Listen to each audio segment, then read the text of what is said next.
serangkaian kegiatan perencanaan, pengorganisasian, pelaksanaan, dan pengawasan yang dilakukan oleh pelaku usaha untuk mencapai tujuan bisnis secara efektif dan efisien. Pengelolaan yang baik mencakup aspek sumber daya manusia, modal, produksi, pemasaran, dan keuangan. Kemudian kita masuk ke bagian manajemen produksi, yang dimana manajemen produksi itu adalah suatu perencanaan, pengorganisasian, pengerahan, dan pengendalian kegiatan produksi untuk menghasilkan barang atau jasa yang lebih berkualitas dengan biaya yang lebih efisien dan tepat waktu. Yang kedua itu ada proses produksi dalam UMKM yang dibagi menjadi dua, yaitu input dan output. Input itu adalah masukan, yang dimana segala sumber daya yang digunakan dalam proses produksi itu. Input dalam UMKM ini meliputi bahan baku dan bahan pembantu yang digunakan untuk menghasilkan suatu produk. Sedangkan dari outputnya itu atau proses yang dimana serangkaian kegiatan transformasi yang mengubah input menjadi output. Yang ketiga itu ada pengendalian kualitas produk, yang dimana pengendalian kualitas itu adalah sebuah kegiatan memastikan bahwa produk yang dihasilkan itu dapat memenuhi standar dan kualitas. Yang keempat itu adalah standar mutu sederhana UMKM, yang dimana acuan atau tolak ukur yang dapat digunakan untuk menilai kualitas suatu produk. Dan yang kelima itu ada efisien produksi, yang dimana adalah suatu kemampuan perusahaan untuk menghasilkan output yang lebih maksimal dengan menggunakan input yang lebih minimal. Kemudian kita masuk ke standar mutu dan efisiensi produksi, yang dimana standar mutu UMKM itu terdiri dari spesifikasi bahan yang digunakan, ukuran atau berat produk yang lebih konsisten, tampilan visual produk yang menarik, ketahanan dan daya simpan produk, serta standar kemasan yang lebih higienis. Sedangkan dari cara meningkatkan efisiensinya itu ada berbagai cara. Yang pertama itu ada optimalisasi penggunaan bahan baku, penataan tata letak produksi yang lebih efisien, pelatihan keterampilan tenaga kerja, penggunaan teknologi tepat guna, serta pemeliharaan mesin dan penggunaan rutin.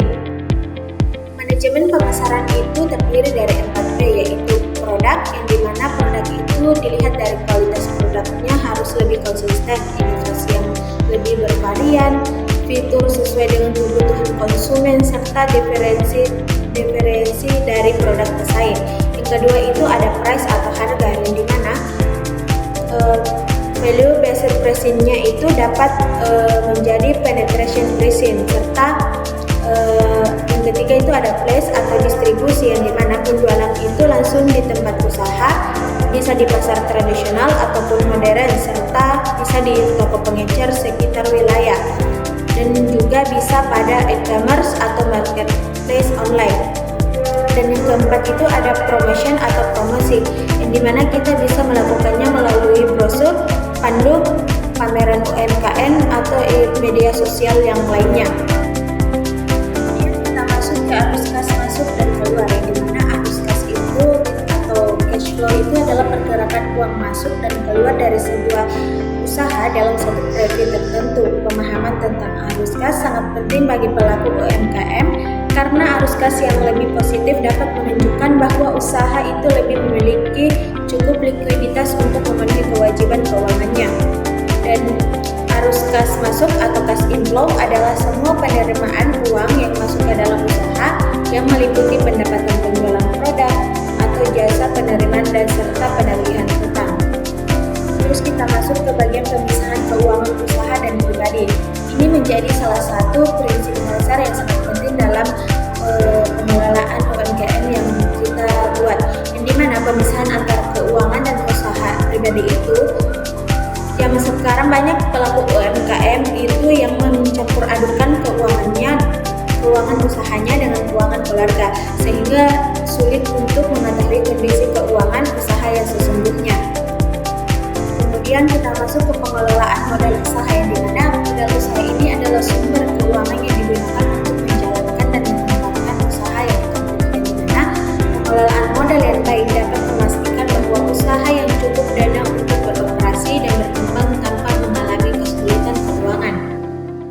Kemudian kita masuk ke penentuan harga jual, yang dimana ada rumus yang dipakai, yaitu rumus cost plus bridging, yang dimana harga jual sama dengan total biaya per unit ditambah dengan berapa persen keuntungan yang kita terima dikali dengan total biaya per unit. Nah, itulah tadi hasil presentasi saya mengenai bagaimana kita mengelola usaha UMKM, di mana kesimpulannya ialah UMKM merupakan pilar penting bagi perekonomian Indonesia yang memerlukan pengelolaan yang baik dan sistematis untuk dapat berkembang secara berkelanjutan. Pengelolaan yang baik dapat mencakup berbagai aspek mulai dari produksi, pemasaran, keuangan, pencatatan hingga penentuan harga jual. Wabillahi taufiq wal hidayah. Wassalamualaikum warahmatullahi wabarakatuh.